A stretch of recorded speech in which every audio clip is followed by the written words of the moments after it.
Hey guys, good নুন।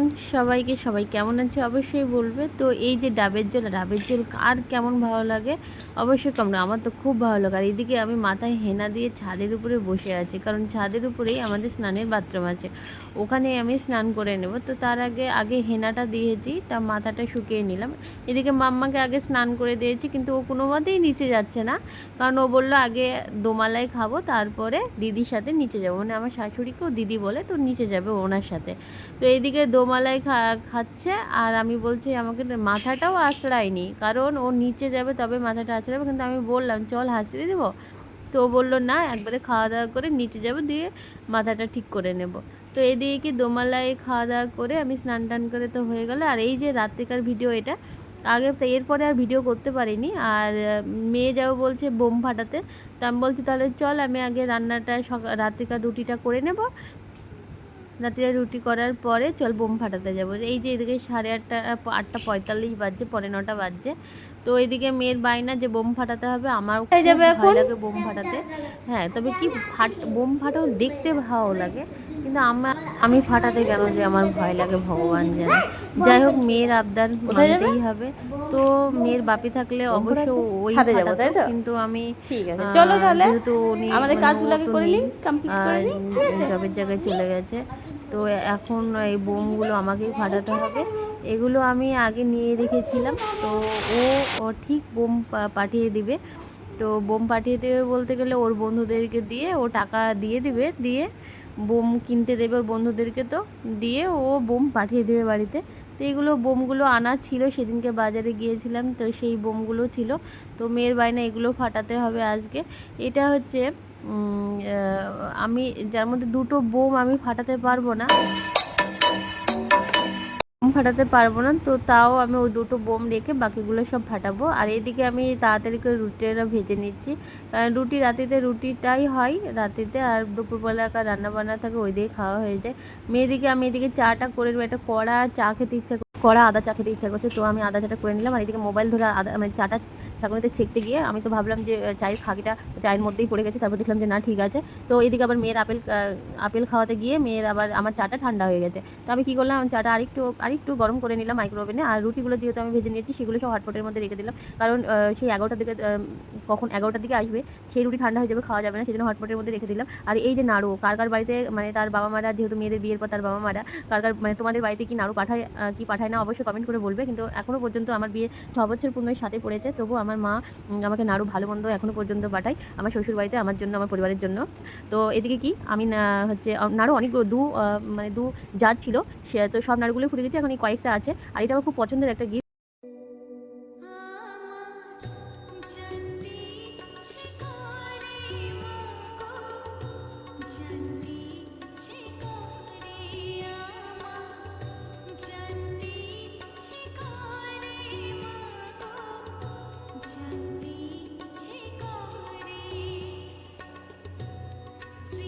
এই গিফটে আমাকে অ্যানিভার্সারিতে 4 বছর আগে দিয়েছে, অ্যানিভার্সারি এটা হচ্ছে গিফট ছিল। তো এটা আমি যত্ন করে রেখে দিয়েছি, দেখেছো ওইভাবে এক ভাবও আছে।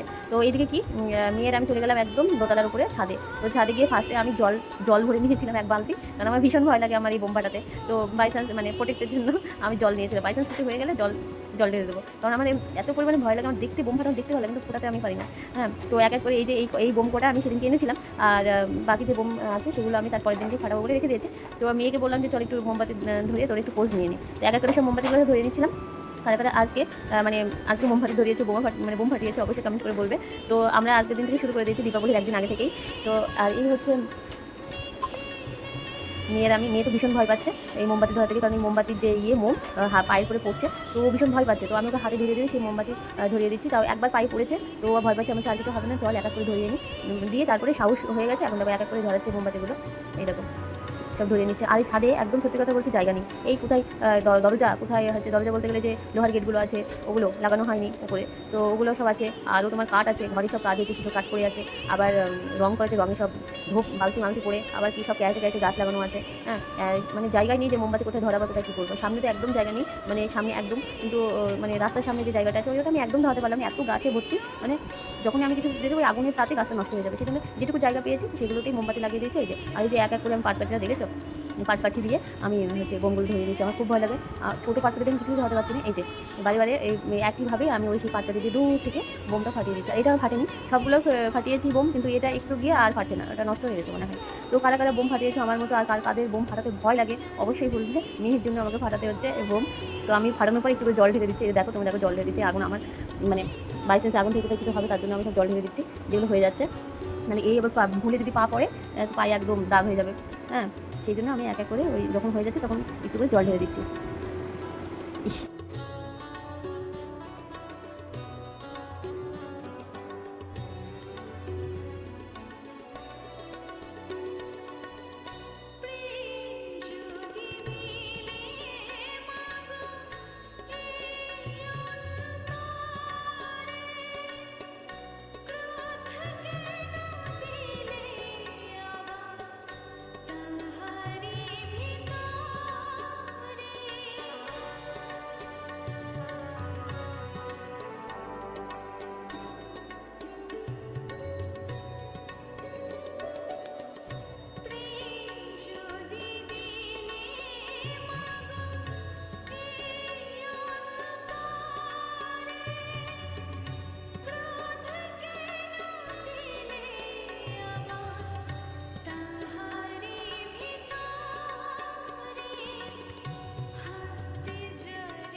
যে বোমটা ফাটানো হয়েছিল না সেই বোমটার ভিতরে আমি একটা কাঠি করে দিচ্ছি, যাতে না বোমটা ফাটে কি ফাটে না আরেকবার চেক করে নিলাম। কিন্তু না, বোমটা কিছুতেই ফাটছে না। আমার বোমটা নষ্ট হয়ে গেছে, ড্যামেজ হয়ে গেছে বোমটা। আর বাকি যে বোমগুলো ছিল এক এক করে সব ফাটিয়ে নিচ্ছি। অনেকগুলোই বোম ছিল, আমি সেদিনকে অনেকগুলো বোমই কিনে এনেছিলাম, প্রায় 25টা 30টা এরকম বোম এনেছি আমি। তো তারাকাঠি এনেছি 4 প্যাকেট। হ্যাঁ, সেগুলো আমি সব ফাটিয়ে নিচ্ছি। আর তারাকাঠিগুলো আমার মেয়ে খুবই ভয় পায়, ওগুলো সে আমাকেই করতে হবে। আর বোমগুলো তো ও তো দেখতে দূর থেকে দেখছে, তোমরা দেখতেই পাচ্ছ, ছায়াতে দেখা যাচ্ছে ও দূর।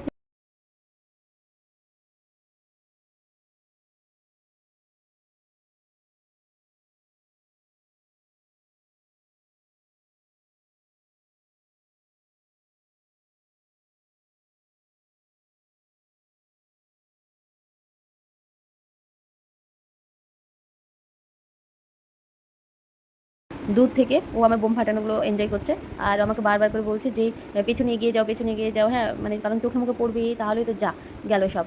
সেই জন্য ও আমাকে বারবার করে বলছে, এই হাত নুড়িয়ে নিয়ে কথা বলছে, দেখতে পাচ্ছ ছায়াতে, যে পেছনে চলে যাও। হ্যাঁ, হয়ে গেছে হয়ে গেছে, এই একই কথা বারবার বলছে। যতটা বোম আমি ফাটিয়েছি, আমার থেকে চিন্তা ওরই বেশি। হ্যাঁ, আর এই যে এই পারফেক্টতে একদম আমি ধরাতে পারছি না, বারবার নিভে যাচ্ছে। আর বিরক্তও লাগছে, সত্যি কথা বলছি। যে যদি ওর বাপি থাকতো, চাকরির জায়গায় না যেতে যদি এই করতো, তো তাহলে আমি মানে শত হাত দূরে বোম ফাটানো থেকে, কিন্তু কিছু না, করতেই হবে। আর এবার কি, আমি তারাকাঠিগুলো সব নিয়ে ওকে এতবার ডাকছি যে আয় মাম্মা, তারাকাঠিটা ধরা, তুই ধর, দেখ হাতে লাগবে না। ও কোনো মতে আসছে না, ভয় পাচ্ছে। তারপরে কোনো মতে সাহস জুগিয়ে ওকে একটা করে দিয়ে, তাও হাতে পড়েছে ও বলছে, তো নিচ্ছিল না। তারপরে এই যে একটু দূর থেকে হাত করে করছে, দিয়ে তারপরে কি আমি এক মুখ জলের মধ্যে তারাকাঠিগুলো সব, যেই মানে তারাকাঠি যেই ফোটানো হয়ে যাচ্ছে, সঙ্গে সঙ্গে যে এক মুখ জলের মধ্যে তারাকাঠি করে যেতে, ওই পায়ের তলায় পড়লে যা, মানে পা তো যাবেই। তো এইদিকে ফাইনালি কমপ্লিট হয়ে গেলো বোম ফাটানো। আর আমি এই দুটো ফাটাতে পারলাম না, কারণ আমার বোম ফাটানোতে ভীষণ ভয় লাগে। আর এই দুটো কেমন হয়ে ফাটবে তার ঠিক নেই, সেই জন্য এই বোম দুটো আমি ফাটাতে পারিনি। এই দুটো আমি ঘরে নিয়ে চলে আসলাম। তো আমি মানে এই বোম ফাটাতে গিয়ে আমি পুরো ক্লান্ত হয়ে গেছি। তো ও ঘরে এসে বসে আছে, এই যে এই দুটো ফাটাইনি বলে ওর যত, মানে ওর খুবই মন খারাপ যে এই দুটো আমি কেন ফাটালাম না। কিন্তু ও তো জানে না আমি ভয় পেয়েছি, আমি ফাটাতে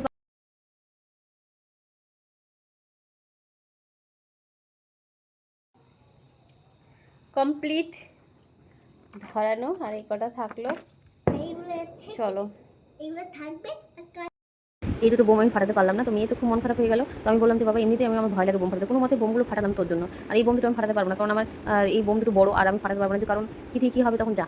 সেই জন্য আমি আর বোম দুটো না ফাটিয়ে আমি চলে আসলাম। ও মন খারাপ করে বোম দুটো নিয়ে বসে আছে। তো যাই হোক, আমি হাত পা ধুয়ে, মেয়েকে হাত পা ধুয়ে উপর থেকে একবারে নিয়ে নিতে চলে এসেছিলাম। তো এদিকে মুখগুলো মুছে নিলাম। আর চলো, বাই।